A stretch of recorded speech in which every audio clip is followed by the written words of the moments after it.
శ్రీమాత్రే నమః. అందరికీ నమస్కారం అండి. ఈ చిత్ర పౌర్ణమి రోజు సందర్భంగా మహిళలందరూ కూడా ఇలా చక్కగా నాగాలమ్మ గుడిలో అయితే కుంకుమ పూజ చేస్తున్నారు. దీపాల వెలుగుతో అమ్మని ఆరాధిస్తున్నారన్నమాట. ఈ సందర్భంగా మీకు ఒక చిన్న కథనైతే నేను తెలపాలనుకుంటున్నాను. అంటే చిత్రగుప్తుడి గురించి ఇంకొక కథ అయితే చెప్పాలనిపిస్తుంది. ఈ మహిళలందరూ కూడా ఇంత భక్తి శ్రద్ధలతో పూజ నిర్వహిస్తుంటే ఆ చిత్రగుప్తుని కథ అయితే మీకు చెప్పాలనిపిస్తుంది. అంటే మనం చేసే పాపపుణ్యాలను లెక్కించి మన పాపాలను కూడా పుణ్యాలుగా మార్చే శక్తి అయితే పరమేశ్వరుడు చిత్రగుప్తుడికి ఇచ్చాడన్నమాట. ఆ కథను మీకు వివరించాలని చెప్పేసి ఇప్పుడు అనిపిస్తుంది. ఈ మహిళలందరూ కూడా చేసే పూజలో ఆ కథ గురించి అయితే మీకు ఇప్పుడు నేను వివరిస్తాను. ఒక ఊరిలో ఒక పెద్దావిడ ఉన్నారు. ఆవిడకి ఒక కుమారుడు కూడా ఉన్నాడట.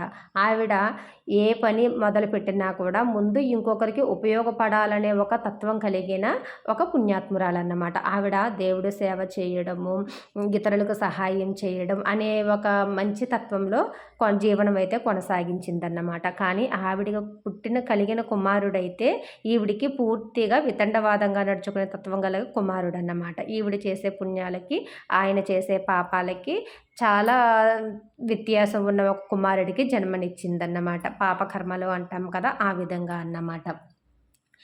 ఈవిడ ఇలా తనకు తెలిసిన మంచి పనులు చేసుకుంటూ ఇంకొకరికి ఉపయోగపడుతూ ఇలా జీవనం అయితే కొనసాగించింది. కొంతకాలానికి ఆవిడకి వయసు మళ్ళీ స్వర్గస్థులైపోయారన్నమాట. ఆవిడ చనిపోయిన తర్వాత ఇలా యమధర్మరాజు అడుగుతారు కదా, నువ్వు స్వర్గానికి వెళతావా నరకానికి వెళతావా అని అడిగేటప్పటికి ఆ పెద్ద ఆవిడైతే చెప్పారంట, నేను చేసిన పుణ్యానికి స్వర్గానికే తీసుకెళతారో, నా కుమారుడు చేసిన పాపాలకి నరకానికే తీసుకెళతారో ఇది మీ అభిప్రాయం అని చెప్పేసి ఆవిడే బాధపడిందంట. దాంతో చిత్రగుప్తుల వారికి మనసు కరిగిపోయిందన్నమాట. ఇలా ఈవిడ్ని ఆలోచనలు పక్కన పెట్టి ఈ కుమారుడు చేతైతే చేసిన పాపాలన్నీ కూడా పుణ్యాలుగా మార్చాలి అని చిత్రగుప్తుల వారైతే అనుకున్నారన్నమాట. ఒకరోజు పెద్ద ఆయన రూపంలో భూలోకానికి వచ్చి ఇలా నాకు కొంచెం దాహంగా ఉంది, మంచినీరు ఇవ్వమని చెప్పి కుమారుడినైతే ఆ పాపాత్ముడినైతే ఈ చిత్రగుప్తుల వారు అడిగారన్నమాట. ఈయన అడిగిందే దాహం ఇస్తారా, మూర్ఖుడుగా ఉన్న వ్యక్తి, ఈ మంచినీళ్ళు లేదు ఏమీ లేదు వెళ్ళిపో బయట అని చెప్పేసి కసురుకున్నారంట. ఇలా ఒక రోజు కాదు 2 రోజులు కాదు ఆ చిత్రగుప్తుల వారు మారువేషంలో దాహం అడుగుతూనే ఉన్నారట. ఇక ఆ మూర్ఖుడికి విసుగు వచ్చి నీ దాహం తీరుస్తానుండు అని చెప్పేసి వెళ్ళి మంచినీళ్ళు తేయడానికైతే వెళ్ళారట. ఆ చిత్రగుప్తుల వారికి దాహం తీర్చాలని చెప్పి ఆ నీరు తెచ్చే సమయంలో ఎక్కడ నీరు తెచ్చినా మాయమైపోతూ ఉందంట. ఆ పెద్ద ఆయనతో ఈ మూర్ఖుడైతే చెప్పారన్నమాట, నీ దాహం తీర్చాలని దాహం తెస్తుంటే మాయమైపోతుంది ఏమిటి అని అడిగేసరికి అప్పుడు చిత్రగుప్తుల వారు ఇలా మారువేషంలో ఉన్న చిత్రగుప్తుల వారు చెప్పారంట, నువ్వు ఒక గుంటను తీసి ఆ గుంటలో నుంచి నీరుని సేకరించి దాన్ని శుభ్రం చేసి ఆ మంచినీరుని నాకు ఇచ్చి నా దాహం తీర్చు అని చెప్పి ఆ చిత్రగుప్తుల వారు చెప్పారన్నమాట. ఎలా అయినా సరే ఎన్ని ఇబ్బందులు పడినా సరే ఆ పాపాత్ముడి చేత ఒక్క పుణ్యకార్యం చేయించాలన్న ఒక దృఢ సంకల్పంతో చిత్రగుప్తుల వారు ఇలా నీరునైతే మాయం చేశారన్నమాట. ఇలా కొంతకాలం జరిగేటప్పటికీ ఆ మూర్ఖుడికి కూడా వయసు మళ్ళీ స్వర్గస్థులైపోయారన్నమాట. అక్కడ ఇలా అమ్మని అడిగినట్టుగానే కుమారుడిని కూడా నువ్వు స్వర్గానికి వెళతావా నరకానికి వెళతావా అని అడిగేసరికి ఆ మూర్ఖుడైతే ఇలా చెప్పారన్నమాట, నేను చేసింది అన్నీ కూడా పాపమే, పుణ్యాలంటూ ఏదీ లేదు, నేను నరకానికే వెళతాను అని చెప్పి ఆ మూర్ఖుడైతే చెప్పారన్నమాట. అప్పుడు చిత్రగుప్తుల వారు చిత్తాలన్నీ లెక్కించి ఇలా చెప్పారన్నమాట, ఈయన ఎన్ని పాపాలు చేసినా కూడా చేయవలసిన చాలా పుణ్యకార్యం అయితే జరిపించారు అని చెప్పి చిత్రగుప్తుల వారు యమధర్మరాజుకైతే చెప్పారన్నమాట.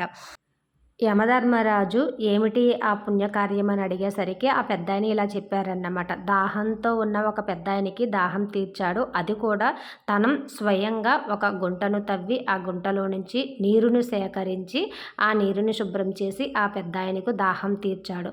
ఆ గుంట కొంచెం చెరువుగా మారి చెరువు కొంచెం నదిగా మారి ఎన్నో జీవరాశులకు జీవనాధారంగా అయ్యింది. అంతేకాకుండా ఎన్నో పంట పొలాలకు పంటలు పండించి ఎన్నో ఎన్నో జీవరాశులకు ఆకలి తీర్చే ఒక నదిగా మారింది. ఇంత పుణ్యకార్యం జరిపించిన ఈయన ఈ పాపాలన్నీ లెక్కలేదు అని చెప్పి ఆ లెక్కలన్నీ కూడా కొట్టేసి ఈయన మూర్ఖుడు చేసిన పాపాలన్నీ కూడా పుణ్యాలుగా ఈ విధంగా మార్చాడన్నమాట చిత్రగుప్తుల వారు. ఆ పార్వతీ పరమేశ్వర్ల వారు ఈ చిత్రగుప్తుడికైతే ఇంతటి వరాన్ని ఇచ్చారన్నమాట. పాపాలను లెక్కించి ఆ తలరాతను మార్చే ఒక శక్తిని కూడా ఇచ్చారన్నమాట పార్వతీ పరమేశ్వర్లు. ఈయన రాసిన రాతల ప్రకారం బ్రహ్మదేవుడైతే సృష్టిని సృష్టిస్తాడు, తలరాతలను రాస్తాడు అని ఒక కథనాలైతే మనకి వివరిస్తున్నాయి. ఈ చిత్ర పౌర్ణమి రోజు తెలుసో తెలియకో ఈ మహిళలందరూ కూడా చక్కగా అమ్మవారికి పాలాభిషేకాలతో ఇలా కుంకుమ పూజలతో చాలా చక్కగా అయితే ఈ చిత్ర పౌర్ణమి రోజు ఆరాధించారన్నమాట అమ్మవారిని. అంటే ఏ పుణ్యకార్యం చేసినా కూడా అది మన లెక్కల్లోనే చేరతాయి అనే ఒక ఈ కథకి అర్థం అన్నమాట. అందుకే ఈ మహిళలందరూ చేసే ఈ పూజకి ఈ కథను చెప్పాలని నాకు అనిపించి వివరించాను. అంతేకాకుండా చిత్రగుప్తుల వారికి కాంచీపురంలో ఒక గుడిని కూడా కేటాయించారన్నమాట. ప్రతి సంవత్సరం కూడా ఇలా చిత్ర పౌర్ణమి రోజు ఆ కాంచీపురంలో చిత్రగుప్తుల వారికి పూజలైతే నిర్వహిస్తారు. చూశారు కదా అండి, మరి చిత్ర పౌర్ణమి రోజు అమ్మవారికి చేసిన ఆరాధన, అన్నదానాలు, చిత్రగుప్తుని కథలు, కుంకుమార్చనలు నాకు తెలిసినంత వరకు ఈ వీడియో ద్వారా మీకు తెలియజేశాను. ఎన్ని చేసినా ఎంత చెప్పినా అమ్మ గురించి ఒకటే మాట నేను ఇప్పుడు చెప్తూనే ఉంటాను. అమ్మతో నా అనుబంధం, అమ్మ సేవకి నా జన్మధన్యం, అమ్మ పాదాలకు సర్వం అంకితం. శ్రీమాత్రే నమః.